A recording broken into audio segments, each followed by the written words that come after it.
dear beloved, Boss Mike Cervera. Dito na tayo sa masaya mga kababayan.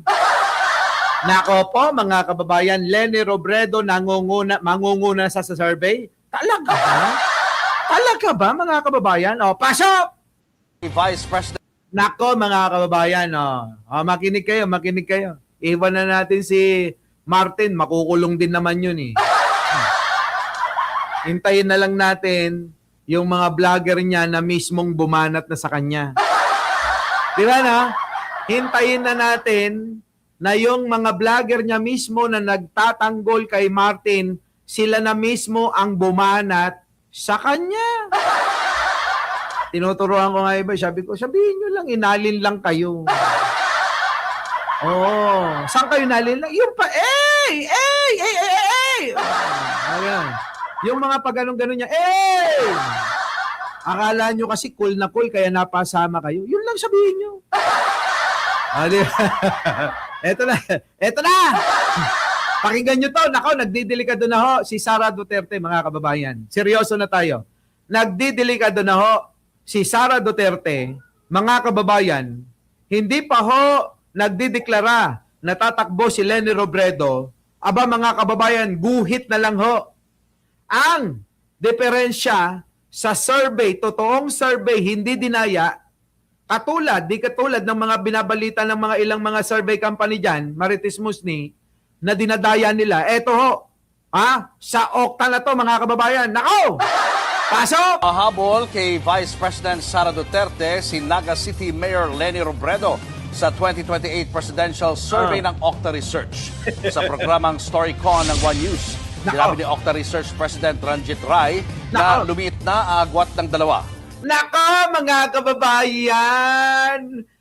Mukhang kinakadyot ng malas si Sara Duterte, Alam nyo, minsan kapag kinadyot ka ng kamalasan, sunod-sunod talaga. Ano, tama? Tama ba? Ason, tama ba? Tama? Kapag kinadyot ka ng kamalasan, tuloy-tuloy yan. Ngayon, mga kababayan ko, hindi pa natatapos yung problema diyan po sa may kongreso ni Sara Duterte. Ito ho mga kababayan, ang isang Leni Robredo, malinis, walang bahid ng pagnanakaw, hindi katulad ni Duterte, hindi katulad ni Martin Romualdez, na may mga bahid.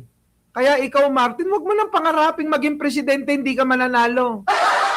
Kahit ubusin mo pa ang lahat ng mga ninakaw mo para ipamigay sa tao, hindi na mangyayari. Di ba, no, mga kababayan ko? Hindi na mangyayari na magpe-presidente pa si Martin. Kasi yun talagang pangarap niya ngayon. Di ba, Eto, sabihin na natin na si Leni Robredo, babae. Mga kababayan, walang issue ng corruption. Walang issue ng pandurugas. Walang issue ng pagnanakaw. Walang issue ng confidential fund. Walang issue ng flood control project. Walang insertion. Ano maipipintas nyo dito kay Nanay Leni ko? Diba, mga kababayan ko kung pipiliin nyo naman si Sara kumpara kay Leni, abay may sapak na kayo talaga sa ulo kapag pinili nyo pa yung magnanakaw na isang malapad ang mukha na mukhang boksingero. Diba? Okay, dito na ako. Leni Robredo. Ay sigurado mga kababayan, yung mga timawa, yung mga matatakaw sa salapi na mga vlogger, at yung mga matataba, malamang ho mga kababayan, magsiksika na naman dyan kay Leni. Sigurado yan, Nanay Leni, wag mo silang wag kang papayag sa mga gusto nila. Hayaan mo sila kung gusto ka nilang siraan. Huwag kang mag-alala, maraming magiging volunteer na hindi mga bayarang mga vlogger na sosuporta sa iyo, maniwala ka sa akin. At asahan mo na ako doon, Nanay Lenny. Kahit singkonduling, ako pa mag-aabono. Oo, para lang tayo makaipon ng mga vlogger mo na magtatanggol sa mga magtatangka na siraan ka na mga bayarang mga vlogger. Pag-ingatan mo, basta matabang bakla na ang bilbil hanggang tuhod na. Nako, layo-layuan mo yan. Delikadong makasama mo yan. Tignan mo, Nanay Lenny, ano nangyari kay Martin? Hindi naman nila naiangat. Paano aangat? Ang bigat-bigat ng baklang mataba. Sarili niya nga, hirap na hirap niya nang iangat. Paano pa iaangat si Martin? Tama. Di ba? Di ba? Di ba, Bentong? Mga kababayan ko, dito na ho ako. Sa ginipit na pinilit pa rin na makapagsilbi sa taong bayan. Sino po? Leni Robredo, mga kababayan. Kahit pa, dating nakaaway ni Pangulo, abay, natuwa ako. Dahil pagkatapos matalo ni Leni Robredo sa pagka-presidente, dahil siya naman yung malapit na katunggali noong 2022, nanahimik at sumuporta at pinanalangin yung tagumpay ni Pangulong Bongbong Marcos sa kanyang pamumuno. Yun po ay para sa akin, nagpapakita ng magandang ugali. Hindi po yung naging kakampi mo, todo yung pag-promote mo, si Pangulong Bongbong, si Bongbong Marcos, mabait, hindi magnanakaw, hindi korap, I love you BBM. May paganong-ganon pa. Tapos yung mga kababayan, nung hindi na humakuha, yung pong kanilang gusto na maagaw ang pwesto bilang presidente para mailigtas si Digong sa ICC, abay, eto na ho nangyari. Ginulo nila ang bansa. Mga kababayan ko, wala na silang pakialam sa interes ng mamamayan, sa interes ng bayan. Ang kanilang gusto lang ay magawa, masunod, makuha yung pagiging presidente sa kahit na anong paraan. Sokdo lang isaalang-alang ang interes ng bayan at mamamayan. Ganon ang ginawa ni Duterte. Harinawat hindi na makalabas yan. Pero, eto ho mga kababayan ko, sa survey na to, isipin nyo maigi. Ang Leni Robredo, ang Nanay Lenny ko, nanay, no? Ang manang Leni Robredo ko, eto totoong manang ko, ang manang Leni Robredo ko, aba mga kababayan hindi pa nagdideklarang tatakbo. Mga kababayan ko, kita nyo naman ang balita na to. Paano pa kaya kung sabihin bukas sa isang araw ni Leni Robredo, ako, ay tatakbo sa pagkapangulo sa darating na 2028 presidential election. Nakaw! Ang tao pa mo!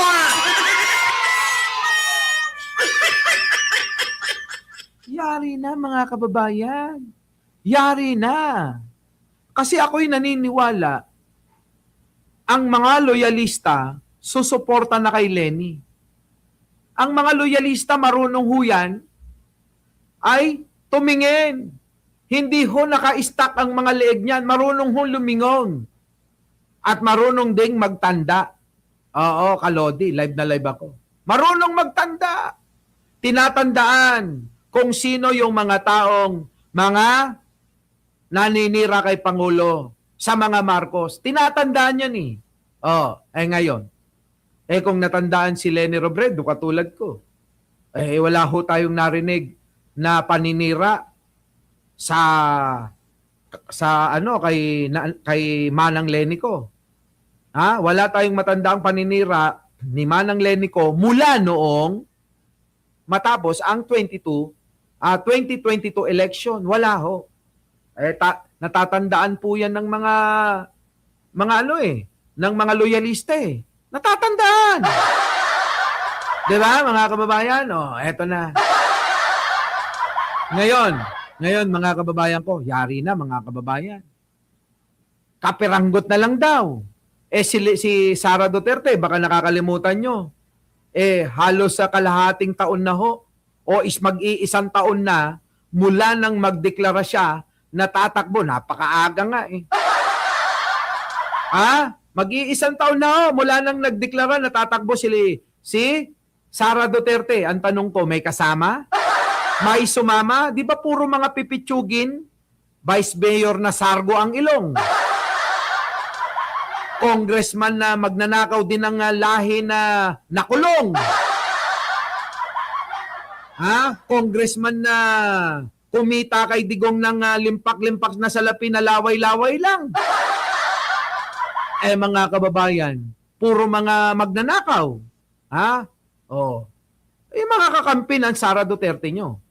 Meron po bang mga mabibigat? Wala ho. Alin po ba yung mga mabibigat na mga kakampi dapat? Tulad niyang sila Chis Escudero, mga Villanueva. Hindi basta ba? Gatchalian. Huwag niyong babasta-bastahin ng mga Gatchalian. Baka akala nyo, ang Gatchalian, Senator Sherwin Gatchalian, Secretary DSWD Secretary Rex Gatchalian, Mayor Gatchalian, Congressman Gatchalian. Yung mga ganon, wala. Paano ba naman may sasama mga kababayan? Unang endorso pa lang ni Sara, tambak mga kababayan. Nilampaso dyan sa may Antipolo. Sino ho sasama kay Sara? Yan na nga ho yung patunay na talagang mahina, wala na hong naniniwala sa mga Duterte kung hindi mga makina at mga multo. Multo sa social media, makina, mga tao daw, mga troll daw, na mga pinapagana ng makina. Wala na ho. Kaya ho, tingnan nyo mga kababayan itong balita na to. Pasok! Mahabol kay Vice President Sara Duterte si Naga City Mayor Leni Robredo sa 2028 Presidential Survey ng Octa Research. Sa programang StoryCon ng One News, sinabi ni Octa Research President Ranjit Rai na lumiit na agwat ng dalawa.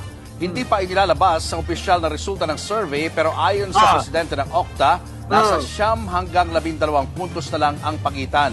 Kita nyo mga kababayan? Kapiranggot na lang yan! Ulit. Ilan pa? Ayon sa presidente ng Octa, nasa 9 hanggang 12 puntos na lang ang pagitan. Putik na yan, dikit na dikit yan! Mga kababayan, hindi pa, ulitin ko, hindi pa ho nagdideklara si Manang Leni na tatakbo. Paano kapag nagdeklara na yan? Abay, putik na yan, eto na tayo. Di ba? Baka mga kababayan umpisan na natin ng laban. Alam nyo na mga kababayan, alam nyo na.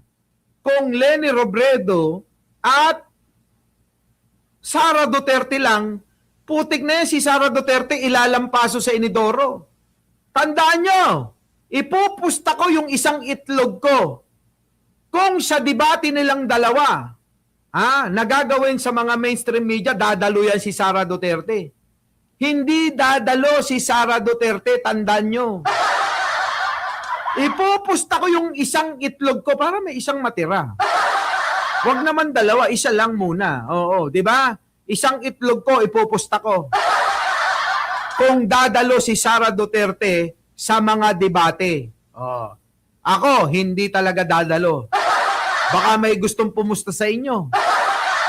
Pwede namang ipanel cutter yung mga mani-mani nyo. At pwede nyo tanggalin ng labaha yung isang itlog ko.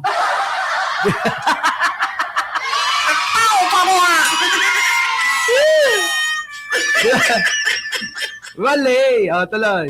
Pangalawa na raw ngayon si Robredo na dati ay pangatlo lang. Patay. Sa susunod na linggo, nakatakdang ilabas ang nasabing survey. Patay. The factors that could have influenced it could have been the impeachment, could be the consolidating of the vote of VP Lenny, the movement supporting her.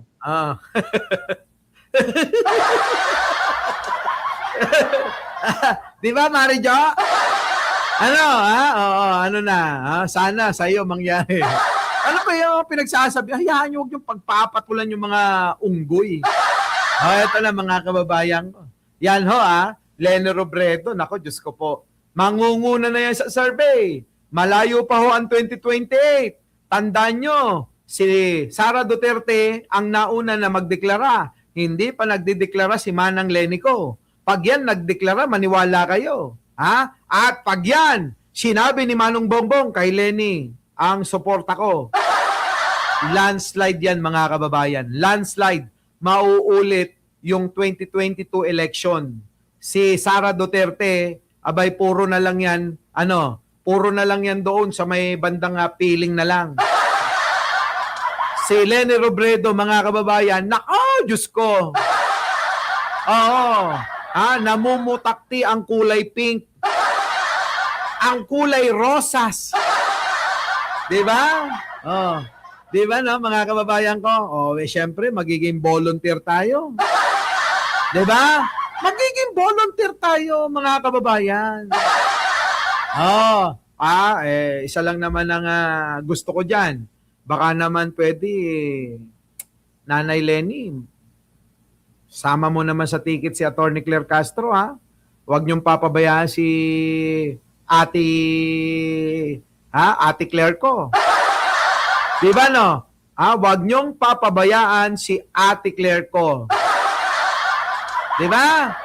Visayas at Luzon, pink. Nakaw! Ano kakainin ni Sara Duterte? Bayag. Ayaw ng bayag nun. Mani pala kinakain nun.